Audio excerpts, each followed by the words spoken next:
Welcome back to Behavioral Finance and FinTech. I'm Andy Kim, and this is perhaps going to be my last video of the semester, talking about the RegTech, and then I will summarize it. By the way, I forgot to tell you one thing. There's the facial masculinity thing, right? Now that idea is on American textbook, psychological science, right? And if you look at it, there is a social science section that tells about this facial masculinity idea, right? So it's already have been developed well enough, right? So that's one thing I have to highlight.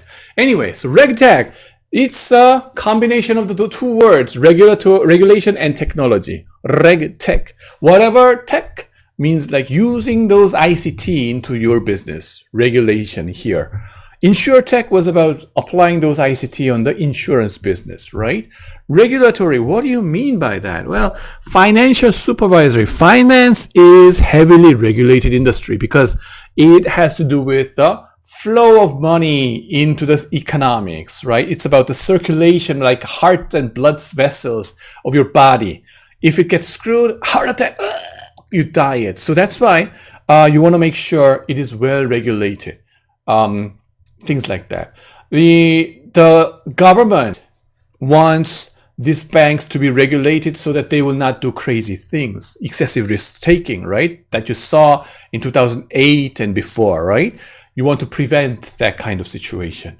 And then up to a certain degree, okay, you want to reduce competition of banks, because if you let it go and then compete on their own selves like crazy, they will do whatever they want, and then excessive risk taking will happen.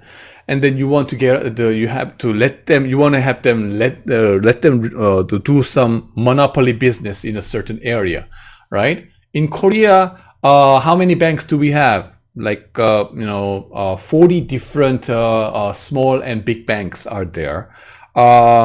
And then 시중은행, like the biggest banks, they are like less than 10 or something. It's virtual monopoly or oligopolistic, right? It's government regulated oligopoly, right? At the same time, you have to make sure these guys are not too lazy. Simply because, it is monopoly or oligopoly, there's a chance that these guys will like extract rent and then do nothing, laid back, right? Bring some more efficiency over there, right? So stimulating those things. That's the job of the financial supervisory. That's the regulation. And then here, in the regulators want to bring more technologies, and then in various aspects of monitoring these guys. And then at the same time, those banks that are being monitored, they have to report to the government. And then in the reporting jobs, it turns out it is much more repetitive and then getting more intensive, especially after 2008 financial crisis. Each quarter, they have to report to the regulatory agencies, not just the FSS in what is that? Financial, not just the Federal Reserve or OCC, right? Office of Controller and Currency. They have a whole bunch of offices they have to report to. Korean banks as well, 금감원, and then 은행감독원 is like many different officials you have to report to. But the thing is, those reports are more likely to be repetitive. The language pattern repeats itself, and then the legal jargons that you have to use a certain degree that repeats itself. Only the numbers and other small part may be changing. So if that is going to be repetitive, why don't we use our computers? And then the natural language processing can help us in this business. At the same time, the regulators, they receive tons of regulatory reports from those banks. Oh my God, sick and tired of looking at them.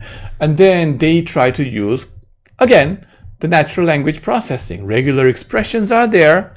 Sort it out, and then only identify those keywords, and then check out whether the bank is doing good or bad.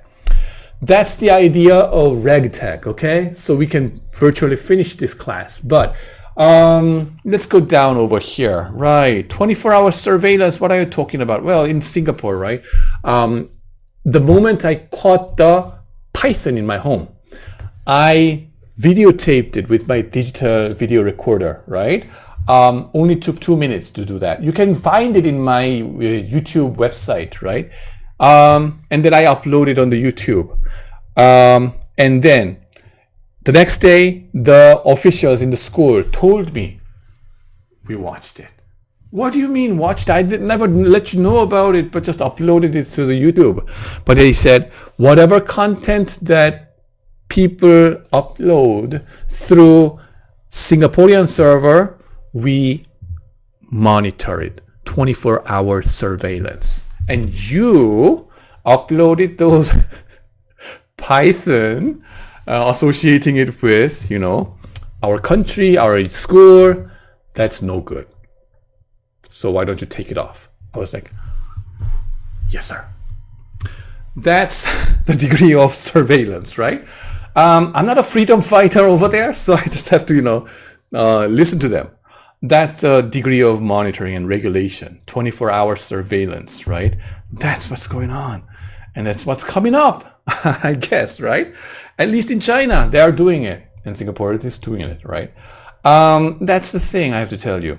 Anyway, and then the regulatory agencies, right? It's like policing, right? To prevent financial fraud. But the police have limited resources. So how can they efficiently patrol and then make sure there's no crime? Well, the police, if you look at them, they patrol around those high criminal rate area, dangerous area, right? Which means they have the data. They analyze the data, and then there's a probability for each different regions, and they concentrate on those high probability areas. Just like that, financial regulators could focus on those companies that have higher likelihood of having financial or accounting fraud kind of things, restatement kind of things, right? Prevention of crimes, white collar crimes, like that. So that's where this RegTech matters, right? Surveillance of China, all different motions, detections kind of things, kinetic research, we see it, right? Their walking pattern, everybody has different ones, right? And things like that. And then I told you about this, regulatory reporting, automating it is a key issue, right? Intensified need for know your client, KYC, and you need to do a comprehensive understanding of the borrowers and clients, and then report to the financial supervisories.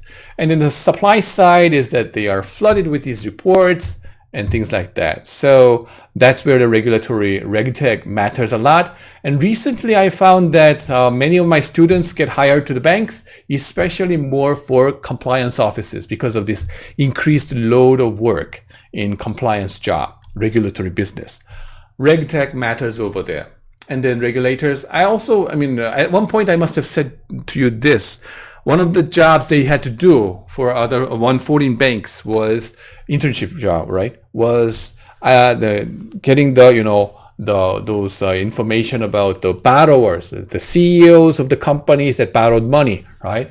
Where do they live? What's their identity, photos and things like that. They keep it stacked up into the databases to better completely understand their clients, right? Like that. So that's the degree of, trying to understand their clients more precisely, okay? And then disclosure and reporting, right? You have to be transparent. But what if the information that you have to disclose is something negative about the company?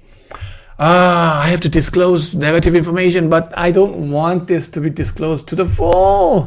But I don't want to hurt I don't want to, break the law. What do? You disclose it, but in a difficult to read manner, right? The readability of your report gets more difficult.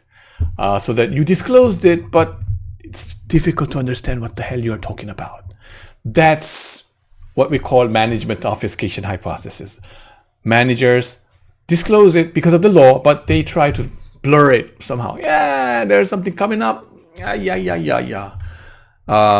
That's one thing. Professor Bloomfield is here, right?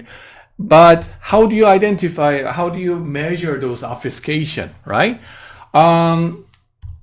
Feng Li, right? A professor used to be at University of Michigan. He became a star professor with this research. He analyzed the text of 10Ks of tens of thousands of US companies in their accounting reports, right?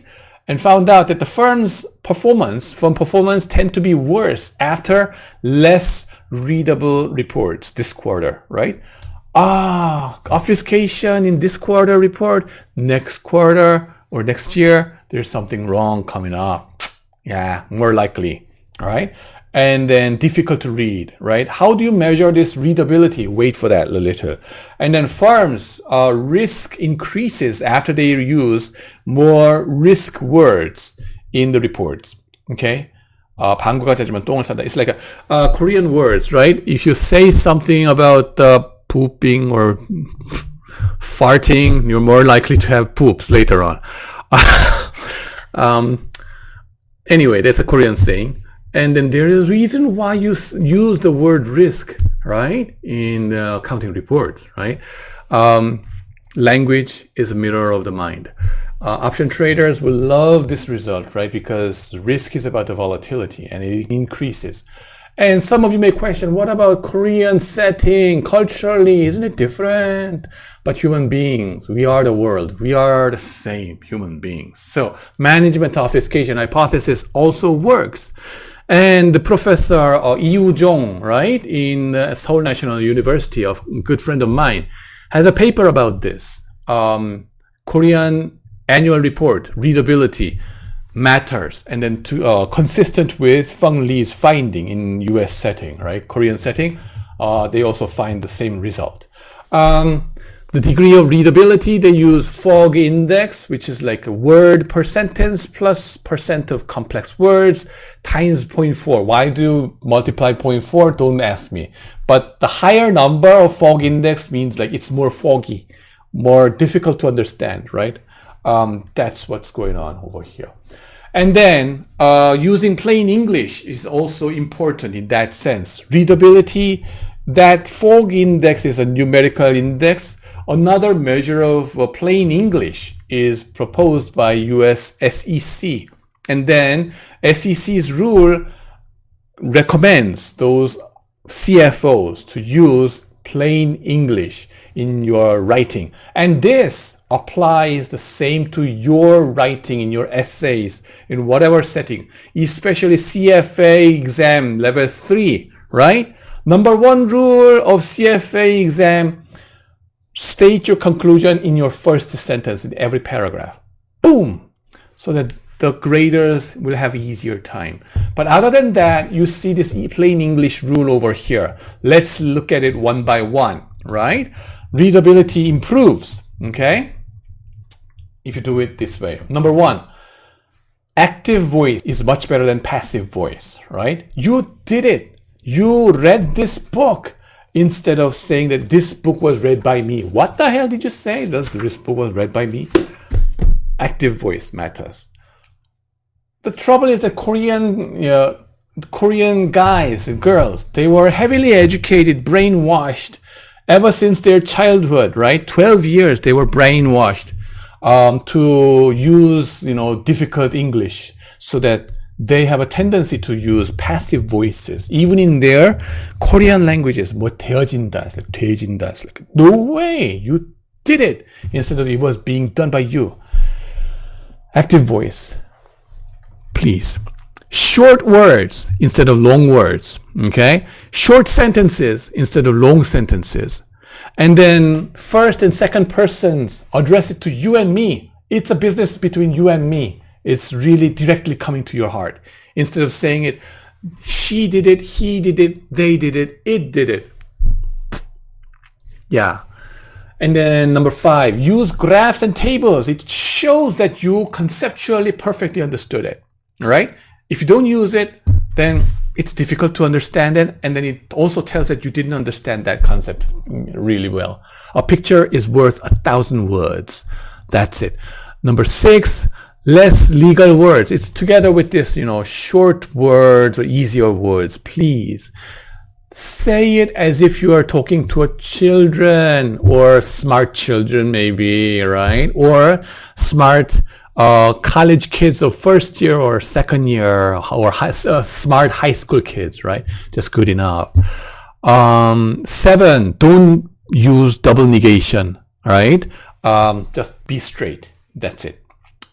Well, the dramatic case of success by using easier words, right? Plain English. Donald Trump. Yeah, we can understand what the heck he is talking about.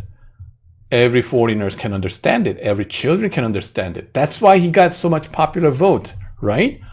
The only trouble is that his ideas are badly twisted and racist, which is bad, right? But the way he communicates is very clear and simple. Right? That goes a long way. Okay. Importance of easier plain English, right?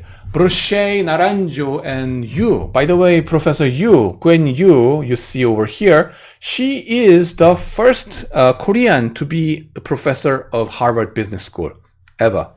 Very, impressive and then respectable achievement, right? And then now she is in Michigan, by the way, a big shot in accounting.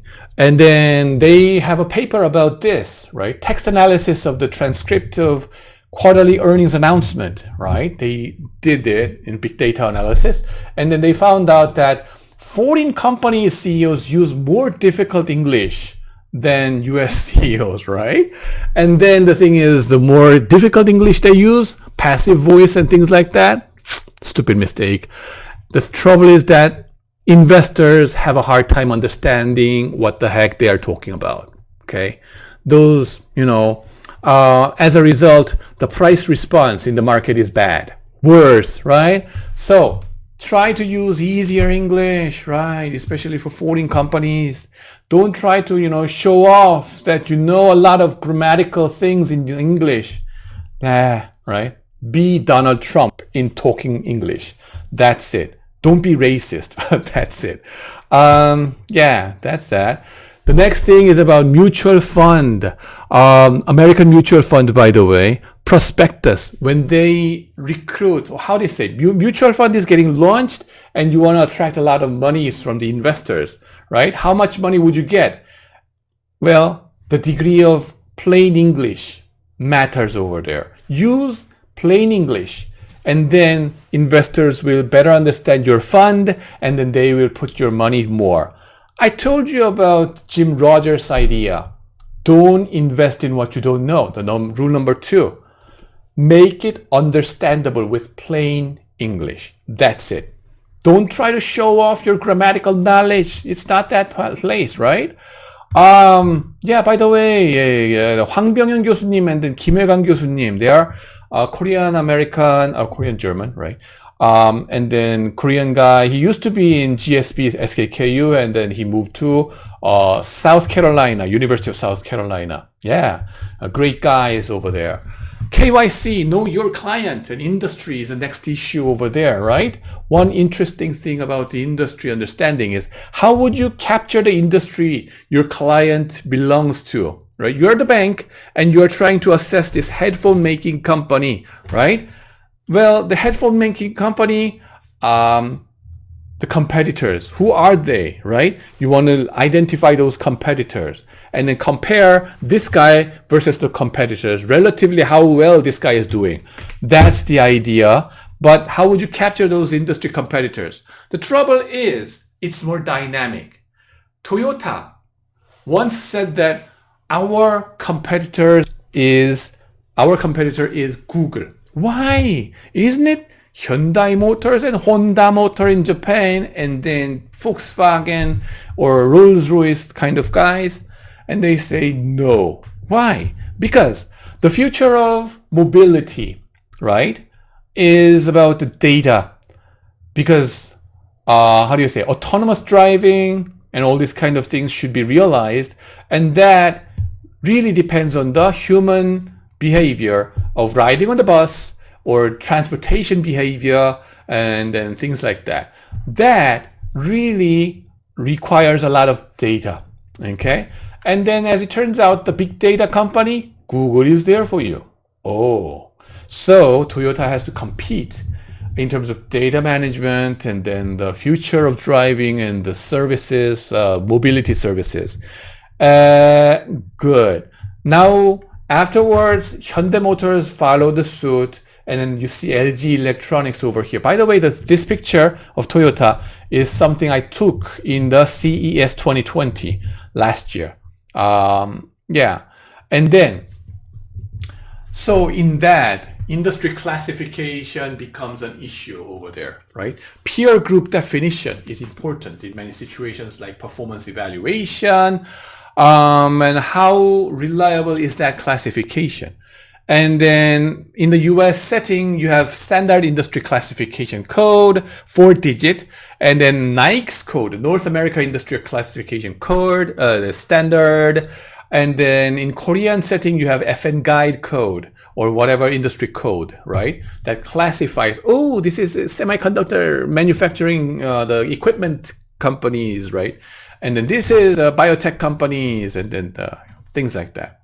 Usually they are fixed and stays forever. The bad thing is that it fails to capture the evolution of the companies or the industries, dynamically changing and switching into different industries or expanding and shrinking. They don't capture that. For example, what's the problem? SM Entertainment, K-pop, they started as a K-pop. So usually we say the competitors are SMYG, and then SMYG, and then JYP, right? Park Jin-young. And then, but if you look at SM, SPA, right? What is it? This. They are now going into metaverse, right? SPA, Karina. I forgot the verse of it, right? And then metaverse. And with that, Meta Platform, which is the new name of Facebook, is going to be their competitor or benchmark, maybe. And then Naver together with it, right? Metaverse, they claim it. You have to classify and then include these guys as competitors, right? How can we dynamically capture this, right? It's a challenging task. And there comes a solution one way. Text mining of 10K reports, because language is the mirror of the mind. Time and again, it shows up. Leibniz idea. And the thing is, the more your CEO and the management perceive certain companies as your competitors, they are more likely to say it in their accounting reports or annual reports. So letter to shareholders and whatever situation. Toyota, talking about Google more often. Now let's perceive Google, capture Google as Toyota's competitors. That's text-based industry classification people try to do these days. What do you see over here? That's industry network structure people constructed using text mining. And you see Venezuela over here. Venezuela, if there is they build a social network chart, right? Depending on the degree of mentioning in their report of Venezuela. Some companies are closely related, some companies are distantly related, like this. Once the Venezuela has some political shock over there, right? Hugo Chavez kind of, revolution or whatever. And then these companies will get hit first. And then the next companies in the network will have some repercussion with some time lag. And then the far away and farther, taking more time in distant network, right? So what you can see is, some industry-wide momentum. Industry momentum, you can take advantage as a hedge fund managers. And then if you are the regulators, right?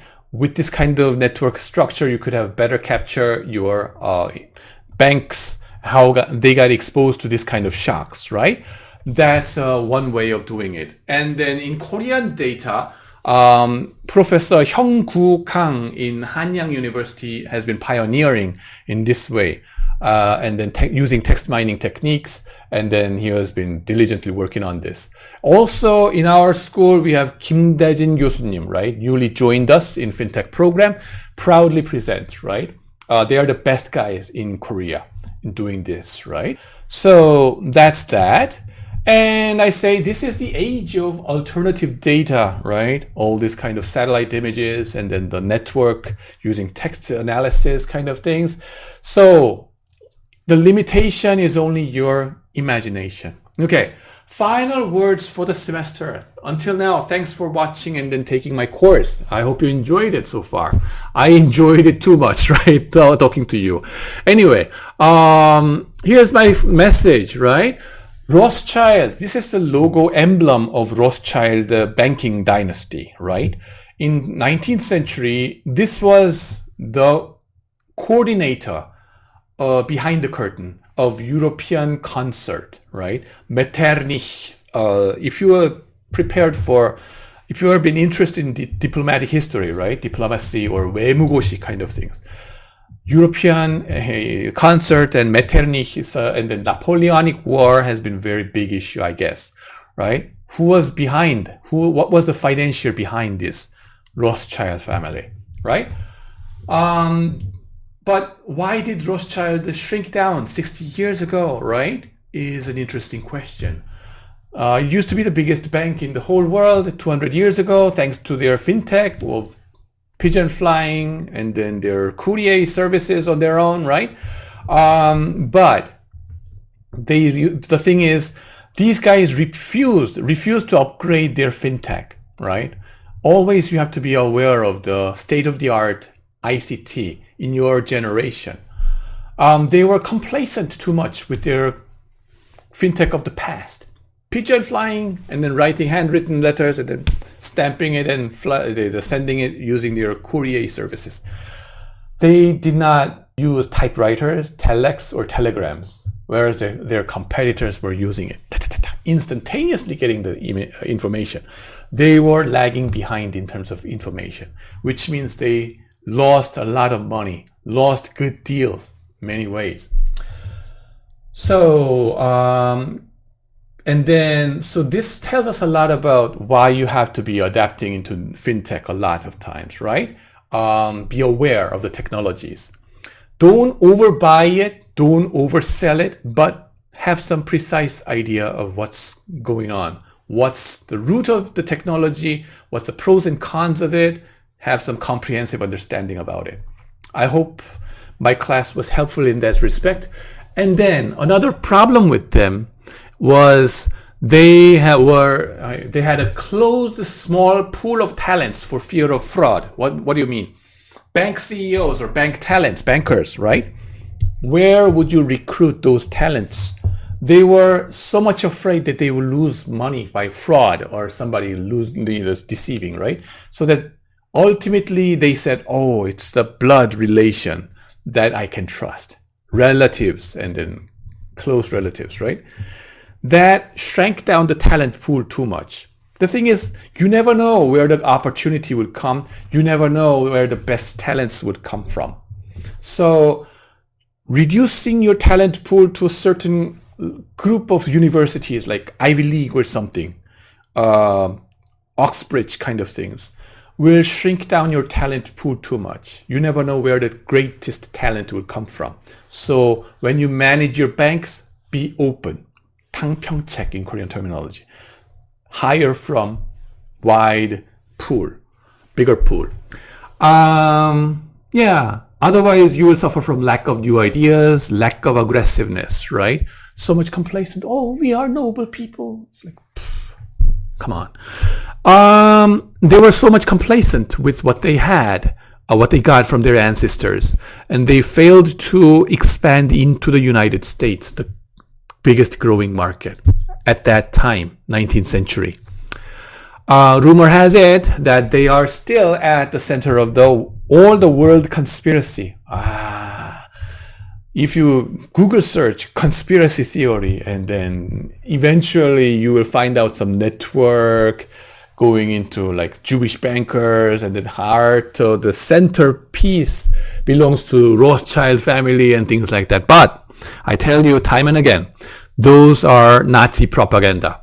Why? They wanted to give some more reason just to justify the Holocaust, like all those evil, greedy bankers and things like that. the thing is, the truth is, these guys' influence shrank down a lot 60 years ago because of these kind of shortcomings, right? Important part is fintech. And then final words, not rods, but we must open our eyes and minds to new ideas and talents and technologies, fintech. One of the keys to fully grasp fintech is to understand the psychological biases and alternative big data to better serve our clients and understand them. Know your client. And there's a much room for debate about the privacy issue for the banks, these data.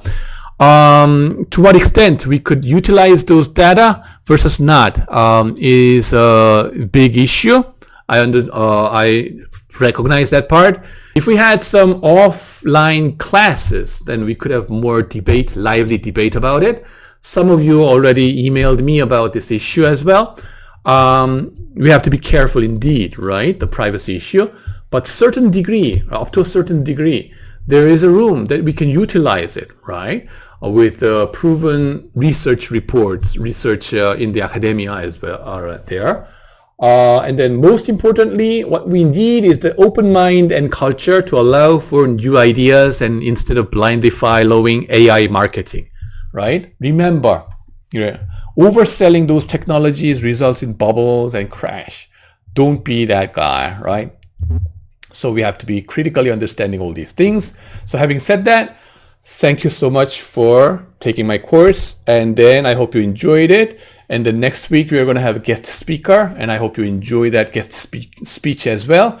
And then the second last week, we're going to do the final presentation of yourselves. And I hope you enjoy that. And then take it as your experience to, familiarize this YouTube setting or video interview setting or video presentation yourself. Carry your self-confidence into the videos, right? You can open up your face video over there or not. It's your choice, but hopefully it's going to be better for you to open that for your experiences' sake. Okay, so let's enjoy that process. Afterwards, we're going to do the final exam. So see you there. All right, bye-bye.